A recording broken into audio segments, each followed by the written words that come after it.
ભાષા। કહેવત છે કે પહેલું સુખ તે જાતે નર્યા, એટલે કે આરોગ્યથી મોટું કોઈ ધન નથી, પરંતુ કેટલાક ઊંટ વૈદ્ય લોકોના આરોગ્ય સાથે ચેડા કરી રહ્યા છે। વલસાડના ધરમપુરમાં પોલીસ અને આરોગ્ય વિભાગનો સપાટો બોલાવ્યો। ધરમપુરના ગ્રામ્ય વિસ્તારમાંથી એક બોગસ તબીબ ઝડપાયો અને 2 નકલી તબીબ ફરાર થયા છે। હનુમતવાડા પી અને પંગારબારીમાંથી ઝડપાયું છે બોગસ દવાખાનું। બોગસ તબીબો મૂળ મહારાષ્ટ્ર, મધ્યપ્રદેશ અને વેસ્ટ બેંગોલના હોવાનું બહાર આવ્યું છે।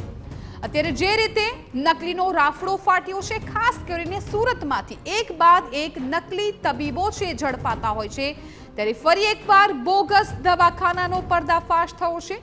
વલસાડમાંથી બોગસ તબીબનો રાફડો ફાટ્યો છે। પોલીસ અને આરોગ્ય વિભાગનો સપાટો બોગસ તબીબની સામે કાર્યવાહી હવે કરવામાં આવશે। ધરમપુરના ગ્રામ્ય વિસ્તારમાંથી આ બોગસ તબીબ છે ઝડપાયો હતો। રાજ્યના દરેક રાજ્યમાંથી આ પ્રકારના કિસ્સાઓ સામે આવી રહ્યા છે, ત્યારે વલસાડમાં બોગસ તબીબ ઝડપાયો છે, જ્યારે 2 તબીબ આવા બોગસ કે જે ફરાર થઈ ગયા છે।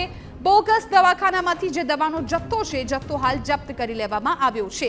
મહત્વપૂર્ણ છે કે આગળ આ આખાઈ બનાવને લઈને કઈ રીતે કાર્યવાહી થાય છે એ પણ જોવાનું રહેશે, કેમ કે હાલ તો એક જ બોગસ તબીબ ઝડપાયો છે, અન્ય 2 છે એ ફરાર થઈ ગયા છે। હનુમતવાડ ગામે, પંગારબારી ગામે અને મામાભાચા ગામે અને બોપી ગામે એટલી જગ્યાએ અમે રેડ પાડી।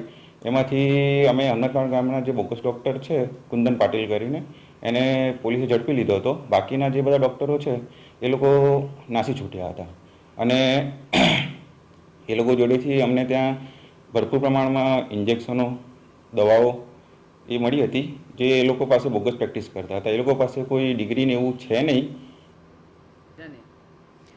સંવાદદાતા નિલેશ ગામિત આ મામલે વધુ જાણકારી આપી રહ્યા છે। નિલેશ, વલસાડમાંથી નકલી દવાખાનું ઝડપાયું છે, બોગસ દવાખાનું ઝડપાયું છે, એક તબીબ ઝડપાયો છે, એ વિશે શું માહિતી મળી રહી છે અને આ દિશામાં હવે કઈ રીતે તપાસ કરવામાં આવી રહી છે? જે કે સમગ્ર ઘટનાક્રમની વાત કરીએ તો વલસાડ જિલ્લાનો ધરમપુર તાલુકો એટલે કે અંતરિયાળ તાલુકો ગણાય છે। એમાં ખાસ કરીને ટ્રાઇબલ વિસ્તારના લોકો રહેતા હોય છે।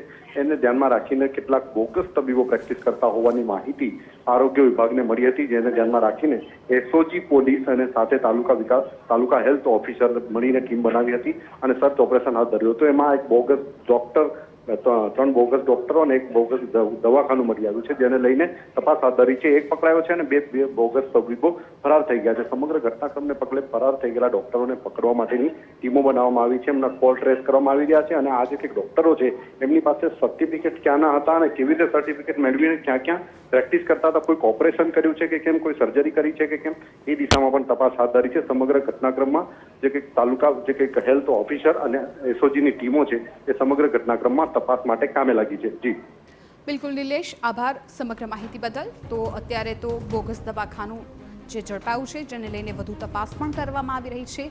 એક નકલી તબીબ ઝડપાયો છે, જ્યારે અન્ય 2 ફરાર થવામાં સફળ થઈ ગયા છે।